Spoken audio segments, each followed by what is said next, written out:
Underarms কালো, এটা কি শুধু শেভিং এর কারণে হচ্ছে? আজকে এটা নিয়ে কথা বলি। আমি ডক্টর মহুয়া, ডার্মাটোলজিস্ট। আমাদের অনেক সময় দেখা যায় যে আমাদের আন্ডারআর্মস কালো হয়ে যাওয়ার কারণে আমরা আমাদের শেভিং প্রসিডিউর গুলাকে দোষী করতে থাকি। এখানে কিন্তু দুইটা কারণ থাকে। অনেক সময় দেখা যায় যে আমরা যখন কিছু আন্ডারআর্মস রেজার দিয়ে করছি অথবা বিভিন্ন ধরনের ক্রিম দিয়ে করছি, তখন কিন্তু আন্ডারআর্মসে একটা কালো হতে পারে। তাছাড়াও হচ্ছে আমাদের আরেকটা সমস্যা আছে, যেটা হচ্ছে আমাদের ওবিসিটি অথবা ইনসুলিন রেজিস্ট্যান্সের সাথে রিলেটেড, সেটা হচ্ছে অ্যাকান্থোসিস নিগ্রিকেন্স।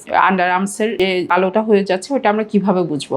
দেখি যে শেভিং করলে তখন এখানে হালকা ফলিকুলাইটিসের মতো হতে পারে অথবা বিভিন্ন ধরনের ফ্রিকশন হতে পারে, সেটা এক ধরনের জিনিস। আর যদি আমাদের অ্যাকান্থোসিসটা নিগ্রিকেন্সটা হয় তাহলে হচ্ছে এটা একটা মেডিকেল কজ এবং এটার ইভ্যালুয়েশন দরকার। আবার যখন শেভিং এর কারণে হলে এখানে কিছুটা ইরিটেশন আমরা দেখতে পাই, স্কিনটা একটু ফুলে থাকে, স্কিনটাতে বিভিন্ন ধরনের ইনফ্লামেশনের সাইন সিমটম যেগুলো রেড হয়ে যাওয়া, পেইন, এগুলো থাকে। কিন্তু অ্যাকান্থোসিস নিগ্রিকেন্সের ক্ষেত্রে কিন্তু পেশেন্টের ওবিসিটি থাকতে পারে, টাইপ 2 ডায়াবেটিস মেলাইটাস অথবা যারা পিসিওডি এর পেশেন্ট আছে এই জিনিসটা থাকতে পারে।